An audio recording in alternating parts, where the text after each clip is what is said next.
Are you sure? Here's the 30-second lesson on what legends know. Never ask a bride why she's getting married. Don't wear a skirt on a windy day. Deodorant is not a shower. Don't sniff chili flakes. And don't forget, saving is not investing. Legends don't just save, they invest in mutual funds. Mutual fund investments are subject to market risks. Read all scheme-related documents carefully. We are back to politics today, and we are talking not about the BJP, we are talking about Congress. And don't worry, we are not talking about Rajasthan, because I know that you are getting an overdose of that, and that story isn't going anywhere yet. The reason we look at the Congress party today is that something very interesting happened today.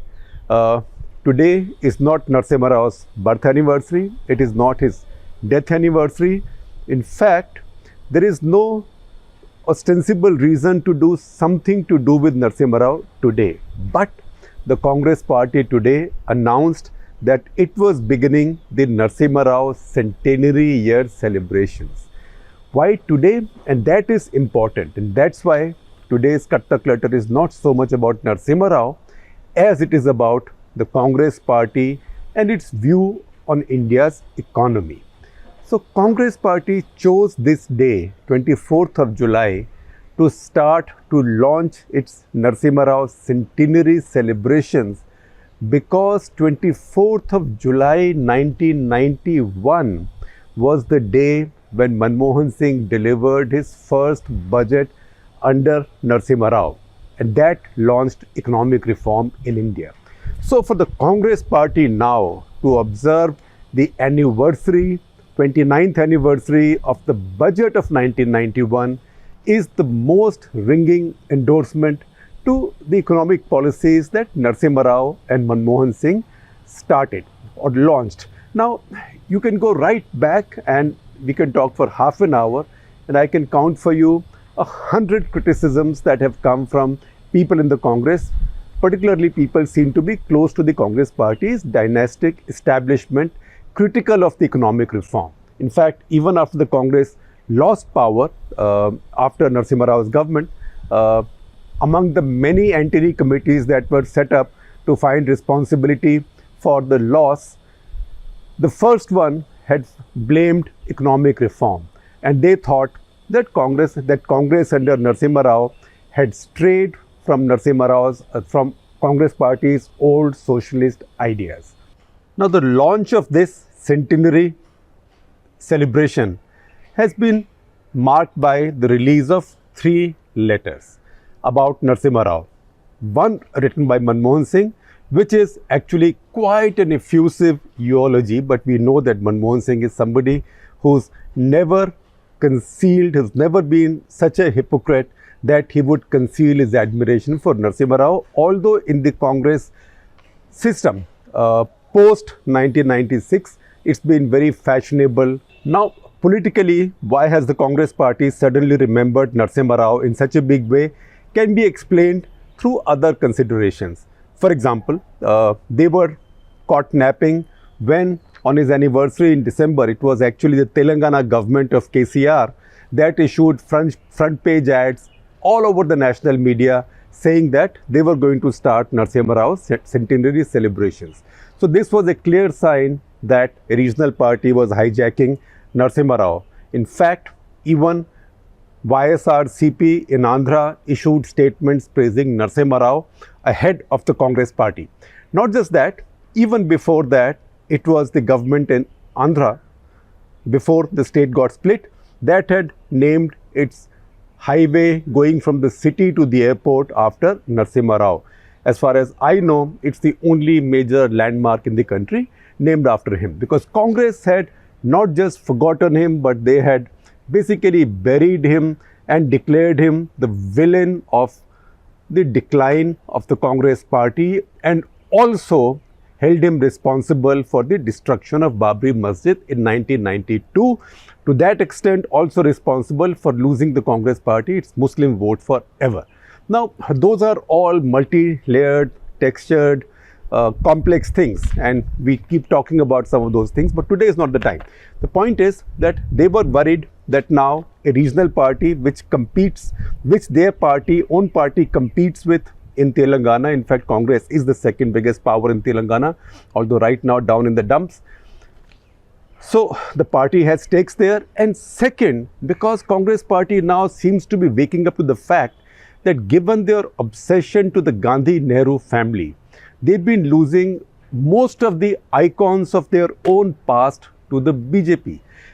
First of all, Sardar Bhagat Singh was not a congressman, but it is because the Congress never quite embraced him as tightly as they could have done that almost anybody has hijacked him. The left, of course, because technically that is where Bhagat Singh belonged, but also the BJP, Aam Aadmi Party, Anna Hazare, Congress Party let go. And then there were many after that. Lal Bahadur Shastri, Congress Party has been issuing token statements, but they lost Shastri and his legacy a long time back.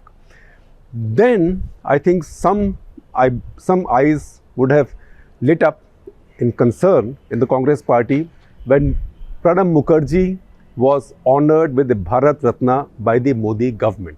And in fact, at that point, I might have said in some cynical moment somewhere, but cynical but not unrealistic, that it's a matter of time before the BJP government would give a Bharat Ratna to Narasimha Rao as well, which means one more icon of the Congress Party would have been taken away by the BJP.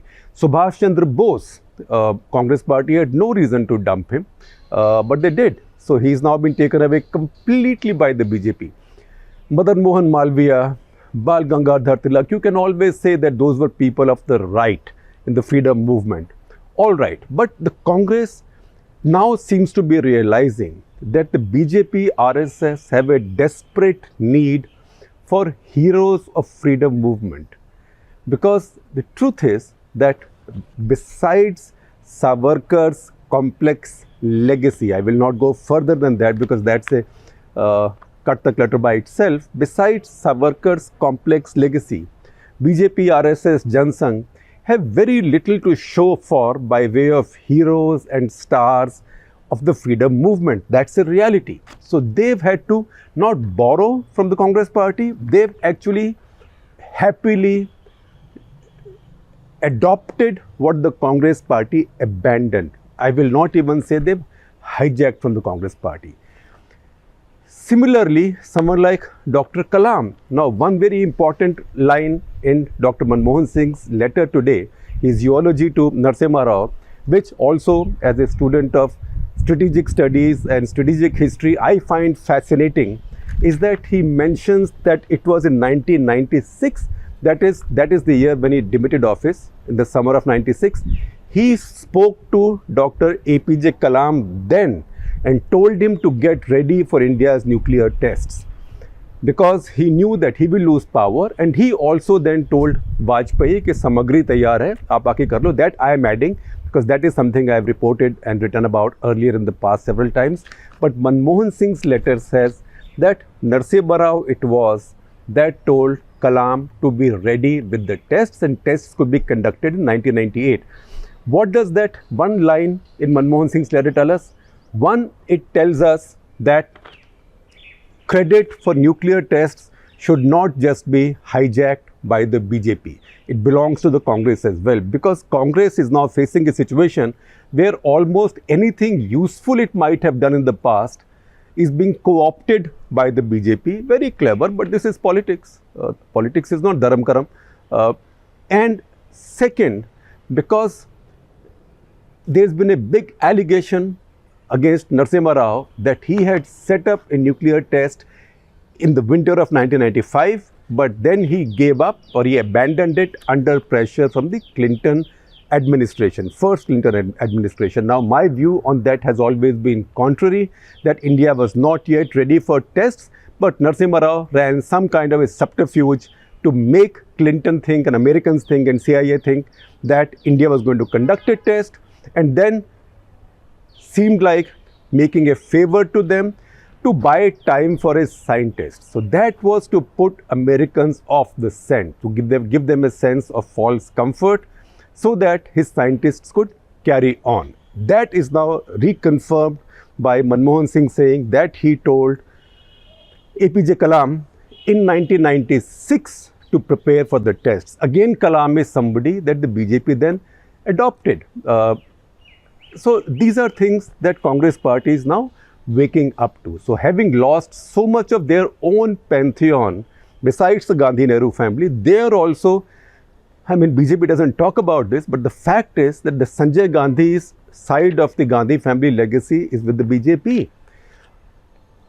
So Congress party is now shoring up its defenses. That's the reason it has now reached out and re-adopted Narasimha Rao. So this, like we used to say in the history of communist parties, this is a kind of resurrection, or this is a kind of restoration of Narasimha Rao in the Congress party's history. So it's a very significant step.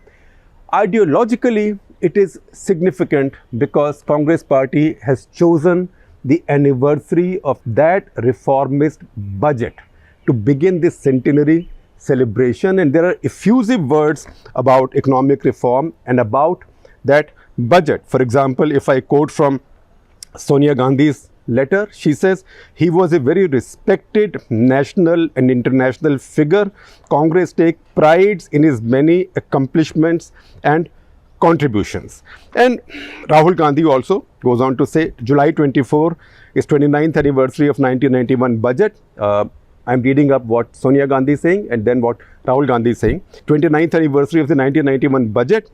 India embarked on a bold new path of economic reform and transformation under Shri P.V. Narasimha Rao and Dr. Manmohan Singh, who both played a pivotal role in shaping this era of liberalization. This, to me, for the Congress party, it's like some communist party in Soviet Union today stood up and said and hailed Gorbachev's reforms in the Soviet Union.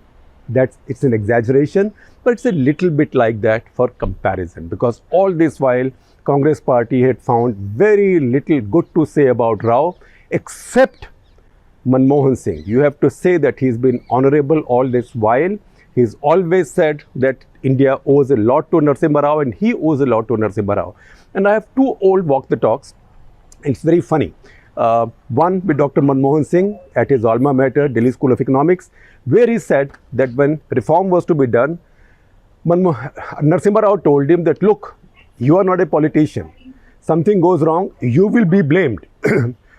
मेरे को नहीं पूछेंगे, which means the implication was that he would be the sacrificial lamb, but Manmohan Singh didn't want it. Narasimha Rao, on the other hand, said in his walk the talk with me, both interviews are available on NDTV's website, he said that I told all my party people who were attacking Manmohan Singh, don't attack him. He's not a political person. He's a professional. He's a technocrat. Don't attack him. He's doing what I'm telling him to do. You attack me. Now, I don't know which one of the two was right, but it doesn't really matter because Narasimha Rao did stand by Manmohan Singh and Manmohan Singh did come under attack. So Manmohan Singh is talking about that. He's also reminding us that while doing this, Rao was very cautious. For example, he quotes Rao as having told Michel Camdesis, who was then the head of IMF, and remember India had taken an IMF loan to ride out its balance of payments crisis in June of 1991. He told Camdesis that, look, I cannot accept or implement any conditionalities which will be too harsh or which will be not friendly to the people of India. In fact, later in that walk the talk, Narasimha Rao also mentioned how when pressed by Lee Kuan Yew, he had said, भाई मैं सब कुछ privatise नहीं करूँगा, मैं अपना LIC नहीं बेच दूँगा, his exact line. And after that, Lee Kuan Yew made a public statement saying that you must understand, he is in a democracy, he has a complex situation to handle, he cannot do everything that you want to do, but he is making change. So all that has today come out. Even Rahul's letter, he says, this is to celebrate the legacy of a man whose contribution continues to shape modern India. Frankly, once again, I haven't seen Rahul praise Narasimha Rao in an unqualified manner so far. This will have an impact on the congressmen down the line. People like A.K. Antony and many other of the old Darbar people who've been very critical of Narasimha Rao, specifically because of his economic reforms. For them now, it is a, I'm sorry to use that Ghisapeta expression, a wake-up call, because the party is waking up. The party has figured that they cannot afford to lose one more icon. While others might have been icons of of India's freedom movement, etc., etc., Narasimha Rao is the icon of India's economic reform. Do you want to lose him? Because if they lose him, then again it's something that I've said before, if they lose him, then it's inevitable that in the course of time they will also lose Manmohan Singh to the BJP, because they cannot hail Manmohan Singh as a great reformer without acknowledging that he did that under Narasimha Rao as Prime Minister. So you cannot dump Narasimha Rao and praise Manmohan Singh. And if you dump Narasimha Rao, then BJP will adopt him and in the course of time adopt Manmohan Singh as well. So even the legacy of the economic reform will go to the BJP from Congress party. Obviously the Congress party does not mind that. Now Manmohan Singh's letter, which we are publishing in full like an article, it makes some other very interesting points, and some of these are reminders of things we might have forgotten. For example, he mentions that it was Narasimha Rao as HRD minister who came up with the idea of Navodaya Vidyalayas, and Rajiv accepted the idea. So good of Rajiv, and he embraced the idea and he took it across the country. And those Navodaya Vidyalaya, you know, how much have they meant for real India beyond our big cities and our convents and public schools and private schools? Navodaya Vidyalayas now are the shining light of India's public government schooling system, the best. So that was his idea, and he had done something like that when he was Chief Minister of Andhra Pradesh in the past. So he brought in that. He also tells us that he was quite clever to accommodate people from the opposition. So he sent Atal Bihari Vajpayee as leader of India's delegation to Geneva when India was under pressure at the United Nations Human Rights Commission over Kashmir. And he sent Salman Khurshid, who was his Minister of State for Foreign Affairs, as deputy to Vajpayee in that delegation. Vajpayee, the leader of the opposition, his main adversary. And in fact, I covered that story for India Today. It was a cover story. You will see a picture of that cover. We had Vajpayee and Salman Khurshid pose for that picture. We had Salman Khurshid come to Vajpayee's house. He came. He was the minister. Vajpayee was just an MP of the opposition. But he deferred to him because he was older and he had headed this delegation. So Salman came to Vajpayee's house and we got them to have this picture taken for us, a photo session done. So please see that. So Narasimha Rao was able to do that. He also mentioned something which I had forgotten, and chances are that many of you also might have forgotten, which is that he also co-opted Subramaniam Swamy. Now Subramaniam Swamy, before Narasimha Rao's government came in, had become a minister in Chandrasekhar's short-lived government. It's the only time he's been a minister. He was minister with two important portfolios, commerce and law, but that was a short-lived government.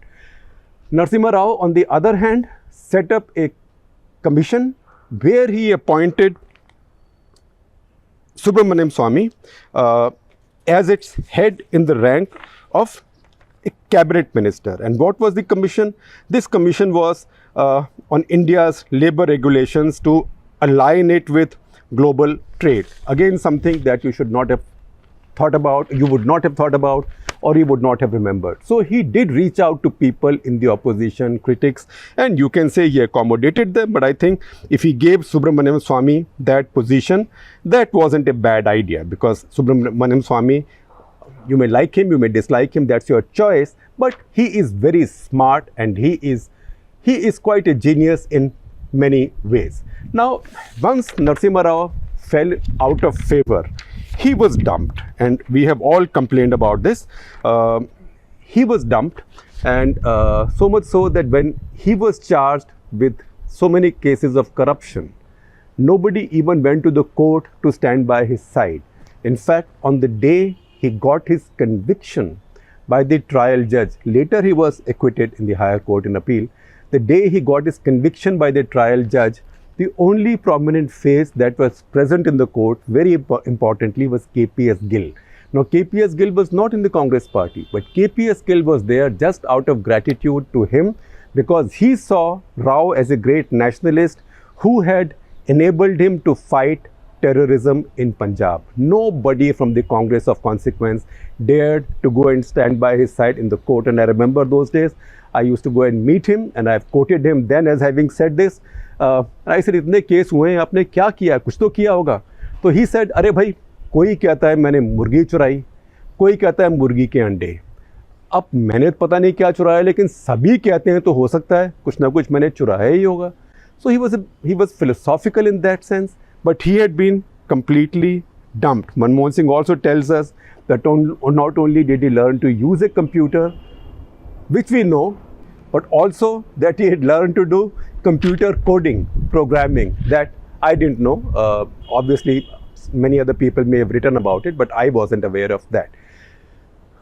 Now, Narasimha Rao's legacy is not flawless. We know that the Babri Masjid demolition happened under his watch, but it's also true that the Shilanyas, the foundation stone laying of the temple, and the unlocking of the shrine had taken place before that under Rajiv Gandhi. And by the time Narasimha Rao came in, there was too much momentum built towards the temple. So that's one.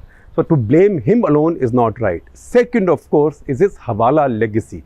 Now, I do know for sure, and again, it's something that I've documented and written in the past, that one reason he fasawed Advani in the Hawala case was he was taking revenge on Advani because he thought Advani had not kept his word of ensuring that no harm will come to the mosque in Ayodhya. And he felt so let down by Advani that he tried to fasaw him and destroy his political career as well, because he knew that Ayodhya had destroyed his political career and legacy. Now, it's also true that while you might find some rationale there, although not justification, he also, in the same sweep, he took a lot of his own party men also, including, for example, Scindia, Senior Scindia, and also Madhav Scindia, and also Kamal Nath and many others. So it looked like he was going after his own party men also, and the company he kept at that point was funny. He had people like Chandraswamy, and before I conclude, I will tell you my little Chandraswamy story. So at one point, when Chandraswamy was in retirement, we set up a walk the talk interview with him. So while we were walking in his so-called ashram in Delhi's Qutub institutional area, he said that all the problems he had, everything that sent him to jail, etc., all that had been caused by Arjun Singh. So I said, Swami ji, आप तो इतने बड़े तांत्रिक हैं, आपने अर्जुन सिंह को चूहा क्यों नहीं बना दिया? So I must say he recovered very quickly, and he said, Shekhar ji, ये जो बातें होती हैं, ये जो शक्तियाँ होती हैं, ये अपने लिए कभी इस्तेमाल नहीं करते.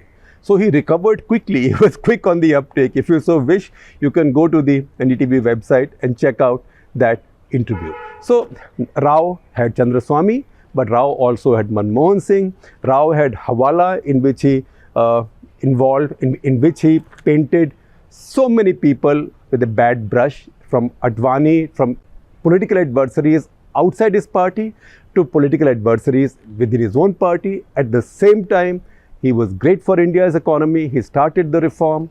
He's the one who gave India's foreign policy a new and careful direction after the Cold War. He fought the worst phases of terrorism in Kashmir and Punjab. So the Congress party now is trying to make sure that once again they do not get so fixated maybe on the side of Narasimha Rao that they don't like, that what's good about him or what's good about his legacy is also then gifted away to the BJP.